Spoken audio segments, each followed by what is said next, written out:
Hey, what's going on, everybody? It's your man EGlaze, another edition, the 95th edition of the EGlaze Chronicles. And I am more than honored to have people who I've known my entire life.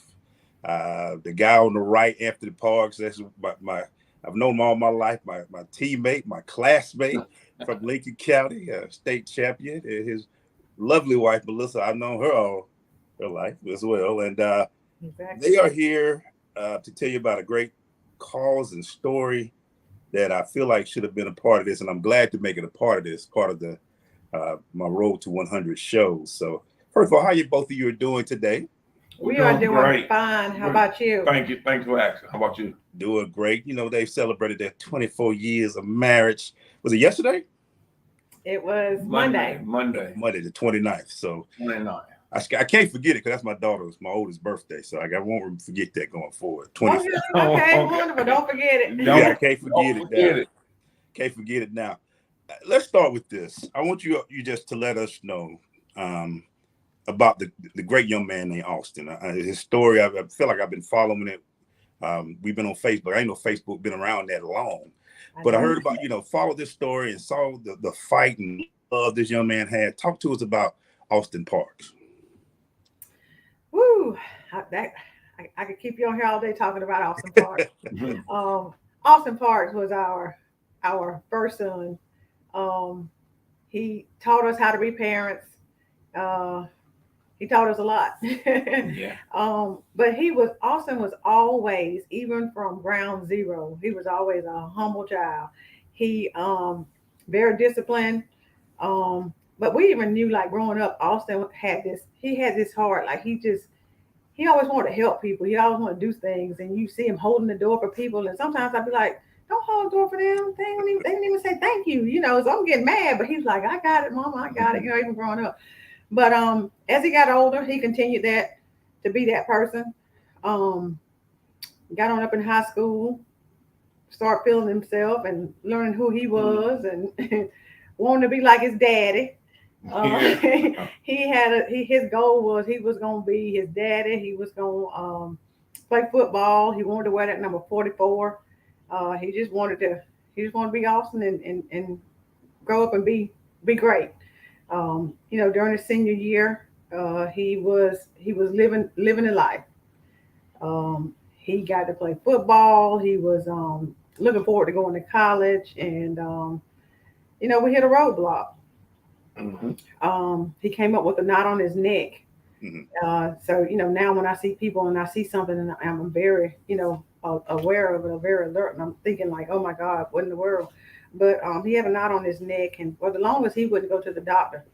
And so I told Anthony, I said, I keep telling him, I said, but heck, I can't get him to go to the doctor. And so finally, spring break. It was spring break. We was going to take a physical. Everybody was going to go get a physical. Yeah, that's how we was going to lure him in there. A man physical. We was going to go get a man physical.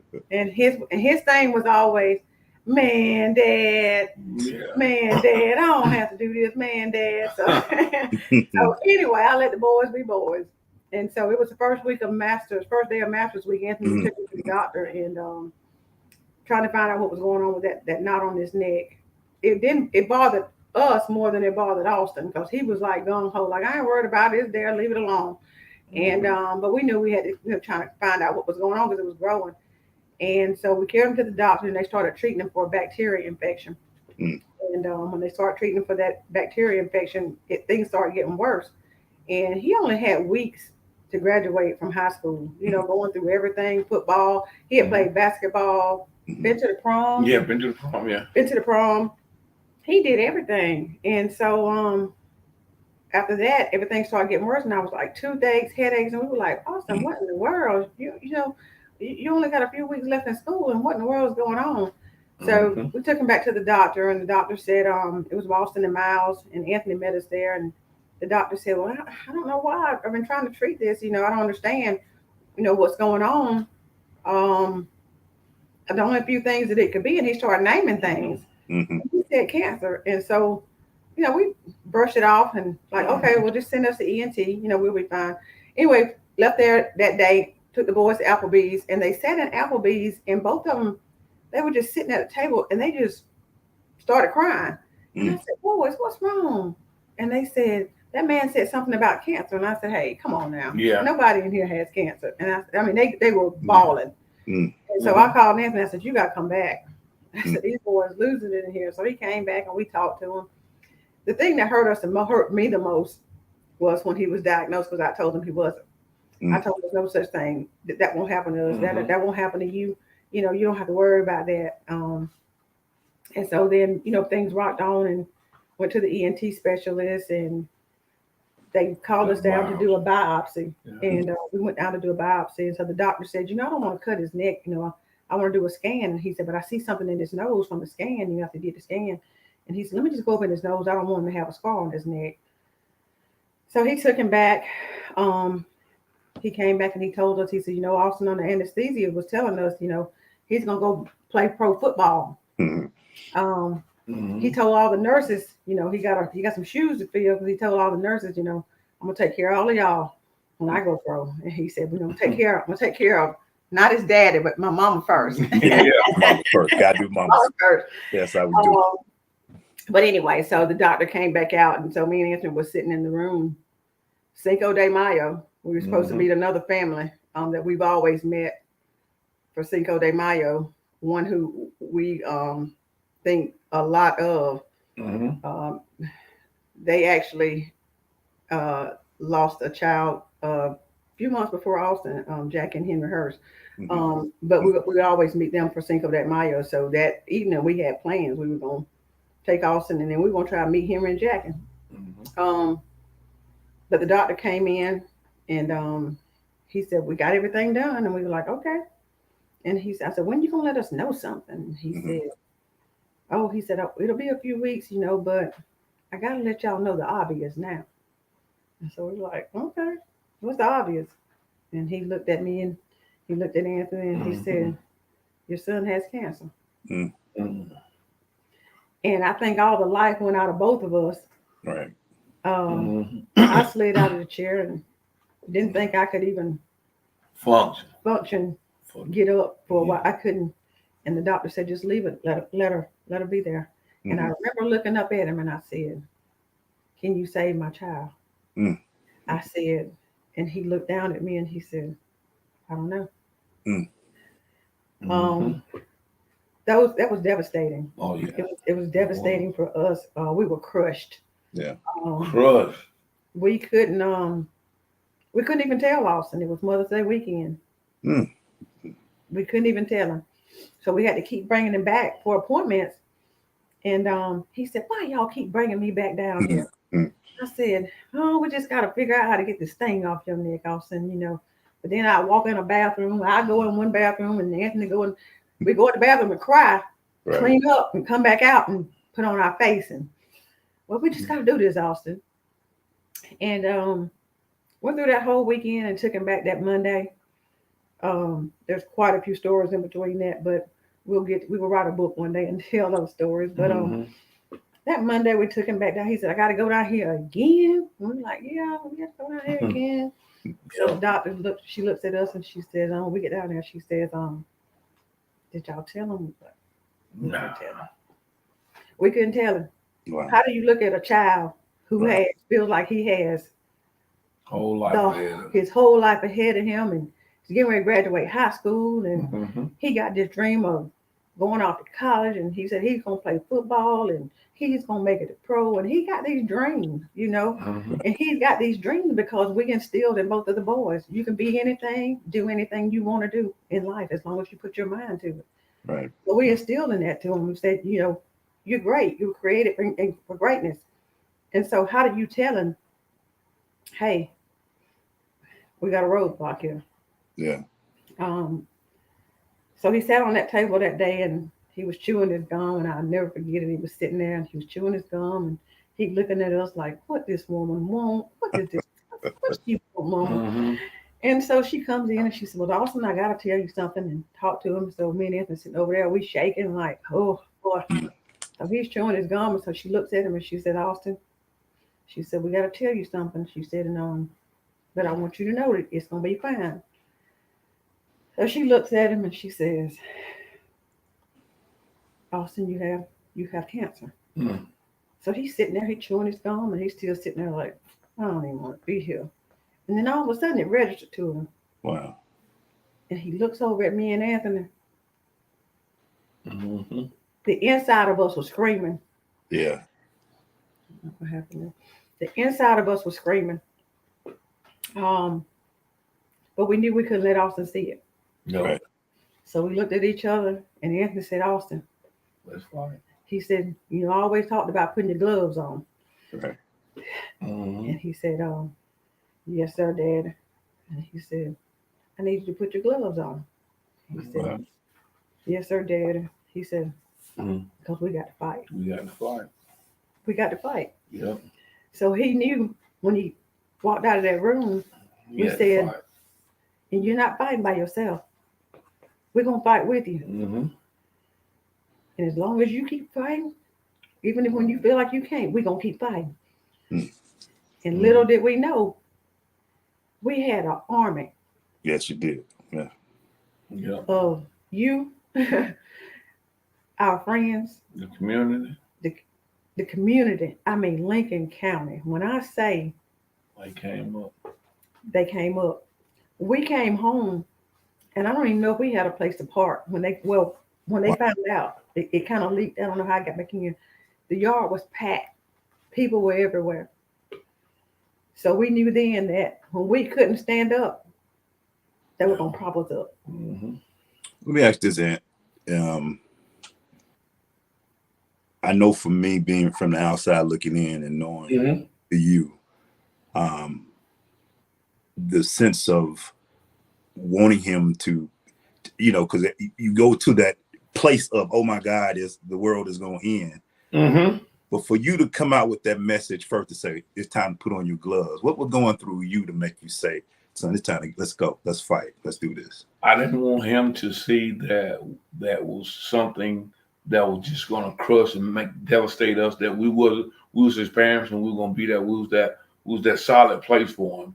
Right. We knew deep down outside, like, golly, Lord, what's going on? But we trust and believe in you, so we're going to leave it to you. But we're going to show him that we are right there with him. We were going to fight to the end with him. It was just our nature, just never to give up. We're going to win. Yeah. And through whatever it is, through all, by any means necessary, we're going to win this fight, And that's why all I wanted him to understand that we had his back and we was there for him no matter what happened, what was going through. We was going to be there for him, and we was going to give him that uplift, to give him that spirit to keep on walking through this thing. And that was a determining moment for us, just to keep fighting. That's, and I know you, and for those who don't know, 44 was originally wore by this guy who I still brag about, one of the best linebackers that ever played, not in Lincoln County, but in the state of Georgia. In my opinion, that's what I tell people. But Melissa, it's not only hard to see your son going there, but you also have to talk to Miles as well. Wow. Oh yeah. How do you handle that for parents out there who have multiple kids and one of their kids are going through things? What are you telling him? Because you needed him to put on his gloves as well. Oh yeah. To do this fight as well. Well, it was kind of tough with, because Miles, believe it or not, he thought Austin hung the moon in the sky. I mean, he was like, you can get any of our pictures with Austin and Miles. Yeah. And Miles is looking up at Austin like this, like in awe, on almost every picture. That was like his hero.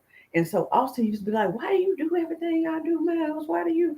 And he was like, and I was like, Austin, you Miles' hero. Not his daddy. He listened to his dad or whatever, but it was like Austin was his hero. So when we had to kind of sit him down and kind of explain things to him, and he's young. So Miles is energetic. He was our outdoor kid. He was like, he want to do everything. So to sit him down and kind of explain things to him, we gave him what we wanted to give him.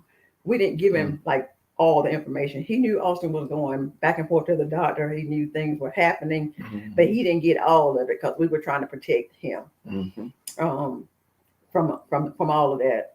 He knew that, Austin, couldn't go outside with him and start doing things with him. And he started learning a lot by and by. And then when he did, it it crushed Miles, and even to this day, he holds a lot in.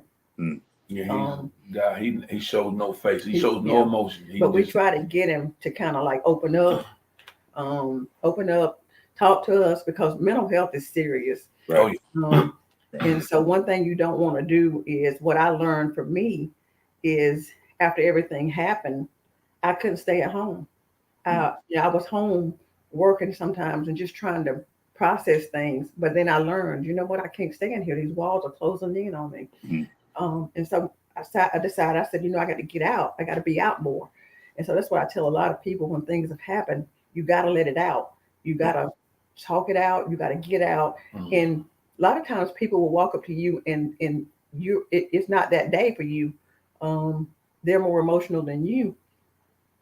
You just have to find your pathway and find your balance and learn how to, keep going. But, even like Miles, he came in the room the other day, and we have a bag when Austin lost his hair. We still got his hair. So Miles has locks and has twisted hair. And so he wanted to, can I put some of Austin's hair in my head? And I said, you can. Wow. So when I went to grab it out of the bag and put it in his bag, he broke down. Yeah. For me, that was great. Yeah. Because I said, I need you to let it out. I don't need you walking around here with getting anger and angry inside, and you take it out on somebody else. Right. When really we just need to kind of be your outlet. But he does. Miles is a great kid. He's weathered this storm better than I think I could as a child, losing a sibling. Because like I told him, I said, I've never lost a sibling. I said, so I can't tell you how it feels. Right. I said, I'm a mom who lost a child. I said, but when you look up to your sibling, it's like, that's my big brother. I'm pretty sure your brother probably look up to you like, that's my big brother. Yeah. So it's like, I can't tell him how to do that, but I can, guide him. Like Anthony always tell the boys, he said, I can navigate the waters for you. I can help guide you. You just got to come to me and let me do it. But Miles, he does really, really good.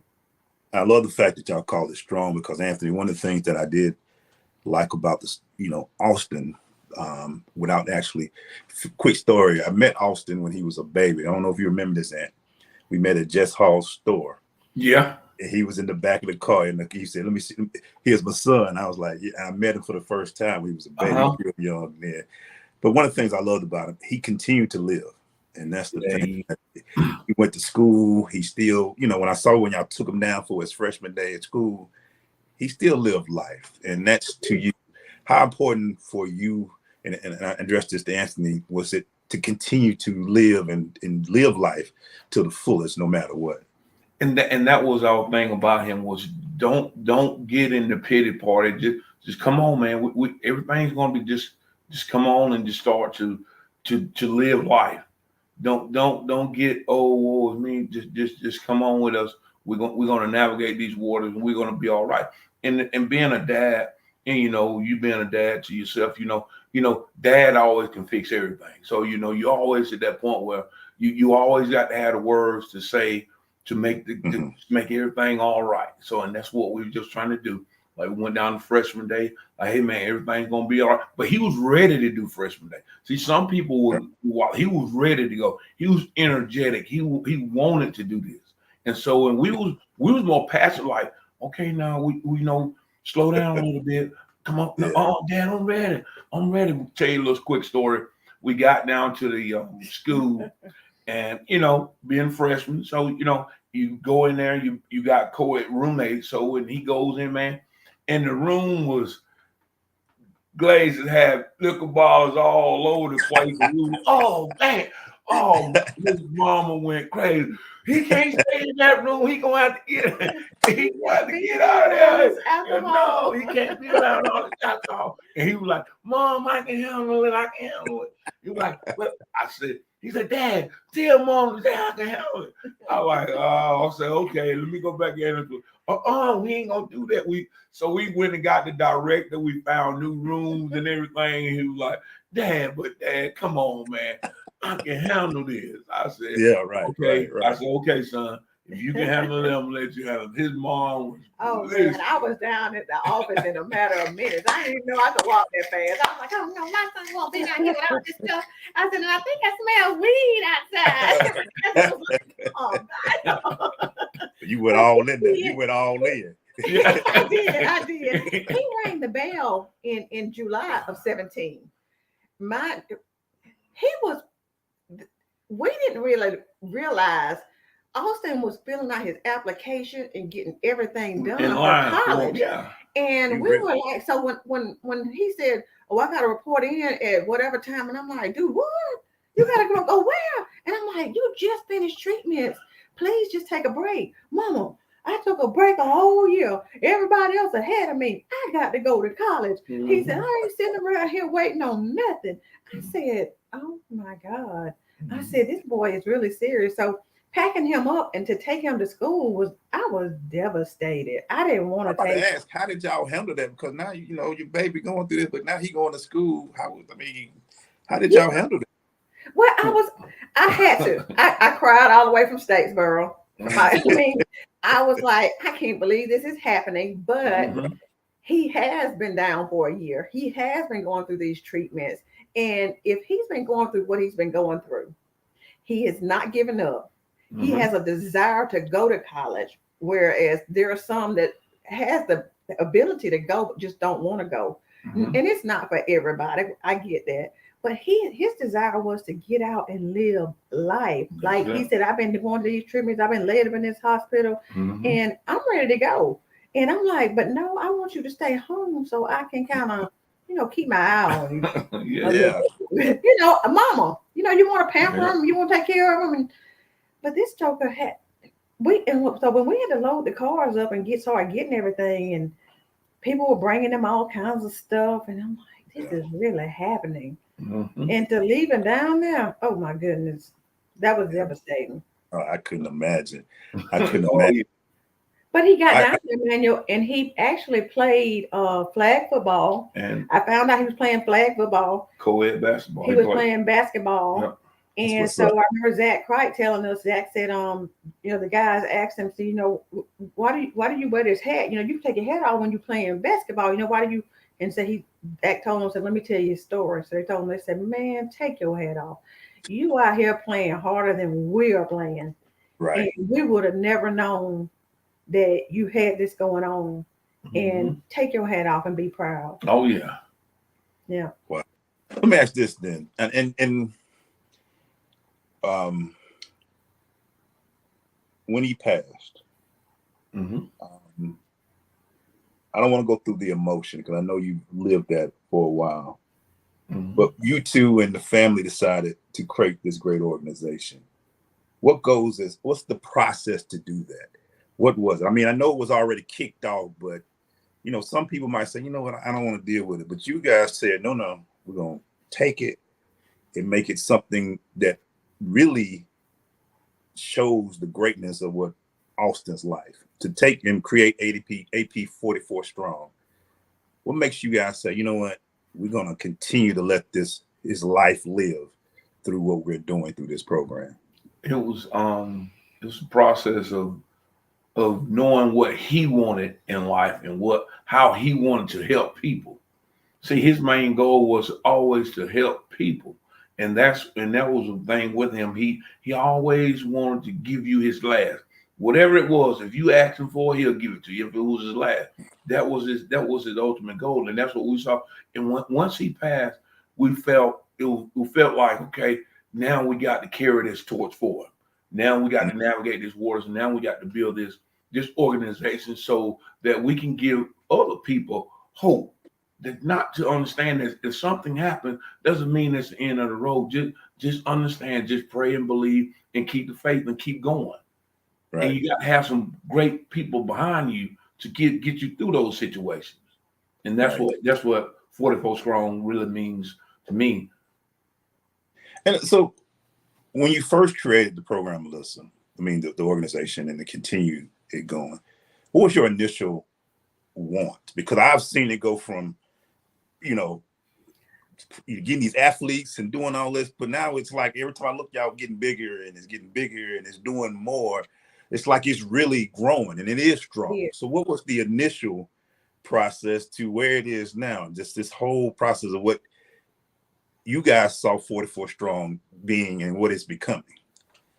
Believe it or not, his classmates, and I don't want to name names, but his classmate has actually started a GoFundMe, like right when everything started happening, and they called it, and it was called 44 Strong. I don't know if it was Austin Park 44 Strong, but they said 44 Strong or something like that. And so I remember talking to Kristen Hurst.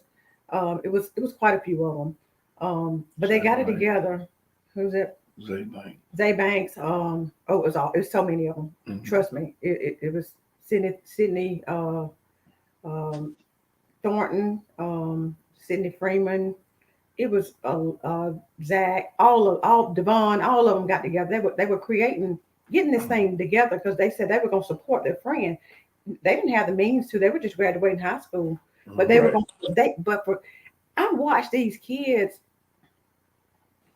figure out life through this story, through Austin Parks. I watched these kids pray. When you come out of high school, you think about the next party. You ain't thinking about praying. I watched them just grow through him, through his story. Even though their lives was going on, they always came back to kind of make sure, hey, what's going on AP? Where's AP? Checking with us. So the 44 Strong, when it started to be created, my vision, God was giving me a vision like left and right. I was fighting it because I was grieving. I was mad at God, and I was like, I asked you for years on Austin's life, and you didn't give them to me, and he sat down and basically, I sat back in a chair and sat up for in a few minutes, and he said, I didn't give it to you at the beginning. I didn't give it to you at the end. I gave it to you at the beginning. Your baby was diagnosed with stage 4 cancer, but there was a place, I needed this child, and I'm still sitting there trying to process this, like, you needed my child. And then I started thinking, now, wait a minute. Does this even make any sense? You mad at the giver. He gave you the gift. Whatever goes on with this gift, you can't be mad at God about it, because I promise you, he's putting a piece of a puzzle together. And these pieces of this puzzle, you may not understand it right now, but as time goes on, you're going to understand what he's doing. So, Austin, I went to church all my life. I don't know about Anthony, but I went to church all my life. Austin brought me more to Christ. I started learning more about how things are supposed to work and the pieces of the puzzle, and him giving you visions and giving you dreams. And he started giving me this stuff in a dream. He started giving me this in a vision. And so I had a consignment shop, and this lady from Washington would come in, she and her husband, and I would talk about it. And if you watch Facebook, a lot of things that I talked to her about, the visions that God was giving me, where it was going to go, I talked to her and her husband about Lakia Colors. I talked to them about it. And she'll message me and said, you got to be kidding me. These are the exact same things that you told me, and now here it is. This is the exact same thing you told me, and now here it is. So the vision kept going, but God was providing it. And that's why me and Anthony talk about life being the pieces of a puzzle that he's putting together. And as he put those pieces of that puzzle together, you'll start seeing the picture, more of the picture. So that's what has happened with 44 Strong. The pieces of the puzzle of 44 Strong. Yeah, people might call us heroes, and they might look at us and want to glorify us, but the glory is not for us, it's for God. But we're not the heroes. Austin is. Austin's a hero. He's taught us so much about life that we want to teach so many other people about life. So as 44 Strong, when we started it out, and I said, oh, this got to keep going. Okay, God gives me a vision. Okay, we got to do this. We got to help people. We got to hand out scholarships, and okay, we're gonna get these scholarships going. And okay, these kids that they know about 44 Strong, and let's uplift them. And so the 44 Strong Player of the Week is not always for the person that got on that field and did everything they were supposed to do. Right. It's for the one that sometimes that just need to be uplifted. They need a little boost. They need to know that somebody looking out. Somebody saw you. Everybody might not have seen exactly what you did, but somebody saw you. And we want you to be 44 Strong Player of the Week. We want to lift up your spirits. And so that's how things just continue to grow. And as they continue to grow, I said, you know what? Because it's not for profit. It's not for us to make any money off of. It's for to be a blessing. So what we want to do is we want to turn it into a nonprofit. We could have continued to take donations, and of course, we could have did anything we wanted to do with it. But I said, you know what? God is blessing us with this so that we can be a blessing. And we're going to continue to let 44 Strong lift up this community, lift up people, lift up young people.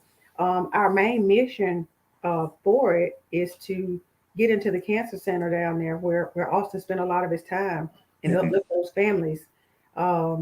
Right now, we're just funneling through. We're not going to ever stop lifting up our community because they lifted us up. Yeah. So our goal, we purchased commercial land to build a Austin Park 44 Strong Community Outreach Center, which is in the works. That's what's up.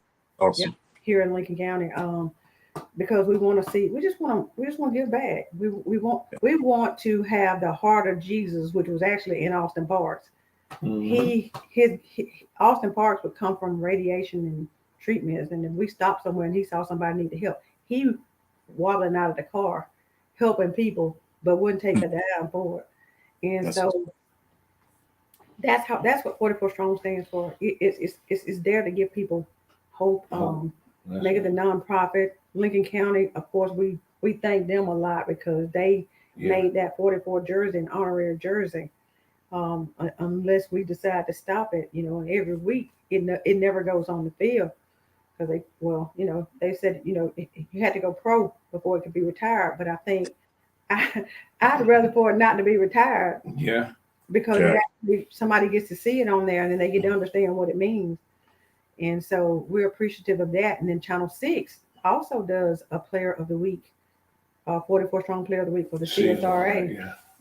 For the CSRA. Border Bowl, they'll pick a player that shows strength and resilience, and they get to wear number 44 during Border Bowl. Yeah. And then this year, boy, when they reached out to us about that comeback player. Yeah, that was awesome. It was awesome. Yeah, it was great. Let me ask you this, and it did. It actually got the young man's story out in Thompson. I didn't know that was young man's story. Yeah, I heard that story. You see what I'm saying? So that's what we're talking about. There's a story that nobody knew about. We didn't know about it. Yeah, but then you're watching this young man grow and continue on. And you talking about humble. Whew. Yeah. He reminded me so much of Austin Parks. It was just amazing. Yeah. And I got a few more questions, and I thank y'all so much for doing this because, and let me ask you this. Yes, sir. Through his life, you were a father. What did you gain through his passing? What have you gained with Austin's passing? Through this? That I've gained a lot of trusting in a higher power. Because let me tell you, I went through, during the pandemic, I had to have hip surgery. I had hip replacement. So I had both of my hips replaced at the same time. And laying there on the table, getting ready to get operated on and not knowing what the end result was going to be, I felt the spirit of my son coming like, he fought this every time, all the time. And I was just like, I told my wife, I said, I was all over the place. They wanted to take my bracelets off. I wear my bracelet. I never take my bracelet off. They want to take my bracelet off. I was like, no. You can't do that. You can't do that because I know he's with me. And I was like, man, if he can do it, I can do it too. He put that in me. He put that, and I had a lot of, you might say, how you do that? Why would you say that about yourself? I really didn't have a whole lot of belief in myself, but I believe in myself now. I believe in me now, and I believe in God first, But I believe in myself now. That's what he brought to me. He brought me faith and resilience, and I carry it everywhere I go, and I talk about it. I tell that story everywhere I go. Sometimes they tell you to tell a story, and everywhere I go, if you listen to me, I'm gonna tell you that story. And you should, and that's the beautiful about it. And yes, book, movie, whatever comes out of this, Yeah. y'all need to make sure the story is from the top of the mountains to the hilltops to wherever they can listen. Melissa, the merch is fire. I mean, where can people get this merchandise? I mean, y'all got this merch on fire. Besides the merchandise, where can people, and I'm gonna be honest with you, if God willing, I want to do an update every year with you guys to see where we're at. Right. Because y'all know I have a nonprofit and y'all inspire me. I never told y'all that. But that keeps me when I'm wanna give up on it. I say, nah, I got people down there grinding. So I'm gonna, I know what they're doing. Oh yeah. So where can people learn? Like I said, where can they find the merch, the store? I know y'all. If you don't have merch, you need to get merch because that's fine what y'all wearing. We used to have a lot of his merchandise, but we're upgrading it. Okay. So we are gonna have his merchandise. Hopefully by the end of summer, I'm hoping that we're gonna get a lot more of his the hats. Yeah. Well, the hats, because I'm a hat girl. His shirts, the bracelets, just we're working with people that can pretty much do a little bit of everything, and so we're hoping to get a lot of those items available. Put them on his website. There's the austinparks44strong.org nonprofit website that talks about Austin's story.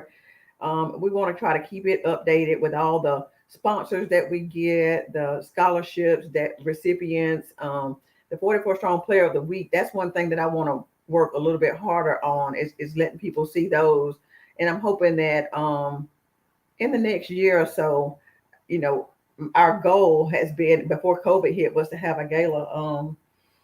But we haven't gotten to that part yet. So hopefully next year, we can be inviting you and your family, to the nonprofit. We will be there. I want to do a whole bunch of stuff as we get it going. I want to use this platform as much as I can. Oh yeah, great, y'all. Great. But let me listen. I'm gonna end it with this. No offense, Aunt, but I want to end it with Mama. Okay. At the end of the day, what do you want people to realize about Austin Parks 44 Strong? I want people to realize that Austin Parks was a tough guy. His willpower, his strength should continue on because he never gave up. He never stopped. And so what he gave us was even more of that drive. And so what we want people to know is if you continue to look at it, whatever it does for you, lift your spirits up.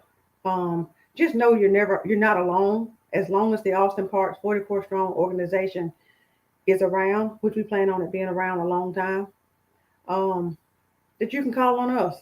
You can send us an email. You can log onto the website. We just want people to continue to help us with this organization so that we can continue to help others. We want to be that light at the end of the tunnel. And there it is, guys. And like I said, this is one of the most inspiring stories that I know of. I thank you guys for continuing to be a blessing. Thank Austin. Like I said, I met him when he was a kid. I knew he was special then, a baby boy. So still inspiring to this day. And to all of you out there, make sure you go to austinparks44strong.org, if I'm not mistaken. That's correct. Check it out, donate, support, because your donation do not go to waste. They go to, and I would like to, when I come down to see you guys, let's meet and talk and see what we can do together, man. Let's see what we can do together. Let's see what we can do together. Because what you have is also special, And I want to thank you, EGlaze, man. Thank you. Shout out, classmate. Yeah. 91. I know 89 was okay, but 91. Yeah, 91, yeah. 91. 89 was everything. Come on now. EGlaze, you know how we did it. Hey, man, but thank you everybody for tuning in. Just give, just keep fighting, and I'm gonna love that. Put your gloves on. That's put your gloves. Everything y'all said stuck, but that just I can see him putting the glove on. And I'm telling you, I'm not When I saw him going to school, I was like, okay, no excuses. This kid's doing it. And I know that's what, that's what I see. And I saw a kid that's fighting. So I appreciate that. Shout out to everybody who tuned in. Shout out to everybody. And let's keep being strong. Austin Park 44 strong. We'll talk to you guys later. Have a great day. Thank you, EGlaze. Peace. Thank you.